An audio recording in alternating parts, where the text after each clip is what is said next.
रामनाथ एक अमीर जमींदार का बेटा था। उसके पिता ने मरने से पहले उसे बहुत सारी जमीनें छोड़ी थीं। लेकिन रामनाथ ने अपनी जमीन की देखभाल के लिए एक दिन भी नहीं बिताया। ऐसा इसलिए था क्योंकि उसके मन में एक अजीब विचार था। उसे विश्वास था कि एक जादुई औषधि है जो किसी भी वस्तु को सोने में बदल सकती है। उसने अपना सारा समय इस औषधि के बारे में और अधिक जानने में लगा दिया। लोग अक्सर उसे धोखा देते थे, उसे इसके बारे में बताने का वादा करते थे, लेकिन उसने हार नहीं मानी। उसकी पत्नी मधुमती इस बात से थक चुकी थी और चिंतित भी थी क्योंकि उसने देखा कि रामनाथ कितना पैसा खर्च कर रहा था। उसे यकीन था कि जल्द ही उनके पास पैसे नहीं रहेंगे। एक दिन महीपति नामक एक प्रसिद्ध ऋषि उनके शहर में आए। रामनाथ उनके अनुयायी बन गए और उनसे औषधि के बारे में पूछा।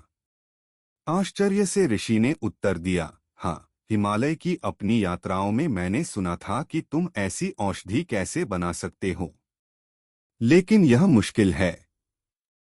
मुझे बताओ, रामनाथ ने अपनी किस्मत पर यकीन न करते हुए पूछा। तुम्हें केले का पौधा लगाना है और उसे नियमित रूप से अपने हाथों से सींचना है। सर्दियों में सुबह की ओस पत्तियों पर होती है। तुम्हें ओस को इकट्ठा करके बोतल में रखना है। जब तुम्हारे पास 5 लीटर ओस हो जाए तो उसे मेरे पास ले आना। मैं कुछ जादुई शब्द बोलूंगा जिससे वह जादुई औषधि बन जाएगी। औषधि की एक बूंद किसी भी वस्तु को सोने में बदल देगी। रामनाथ चिंतित थे। लेकिन सर्दी सिर्फ कुछ महीनों के लिए है। 5 लीटर ओस इकट्ठा करने में मुझे सालों लग जाएंगे।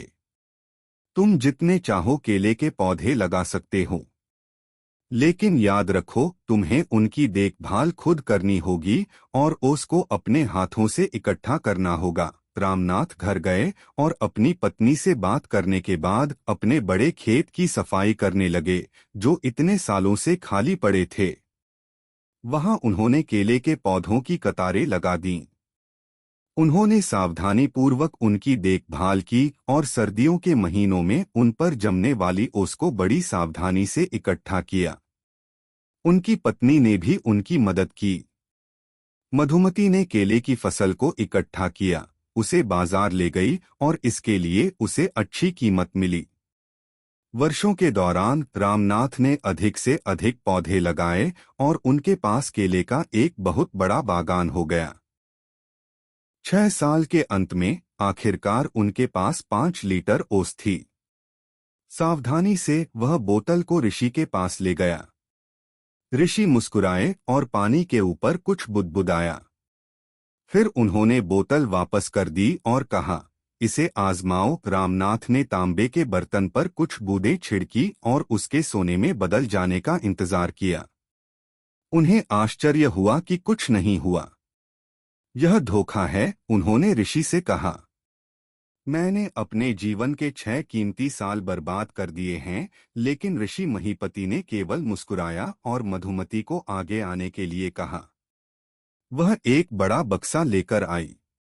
जब उसने उसे खोला तो अंदर सोने के सिक्कों के ढेर चमक रहे थे। अब ऋषि ने बहुत हैरान रामनाथ की ओर रुख किया और कहा, कोई जादुई औषधि नहीं है जो चीजों को सोने में बदल सकती है। आपने अपनी जमीन पर कड़ी मेहनत की और इस बागान को बनाया। जब आप पेड़ों की देखभाल करते थे तो आपकी पत्नी बाजार में फल बेचती थी। इस तरह से आपको यह पैसा मिला। यह आपकी मेहनत थी जिसने इस धन को बनाया, जादू नहीं। अगर मैंने आपको इसके बारे में पहले बताया होता तो आप मेरी बात नहीं सुनते, इसलिए मैंने आपके साथ एक चाल चली। रामनाथ ने इन शब्दों के पीछे छिपी बुद्ध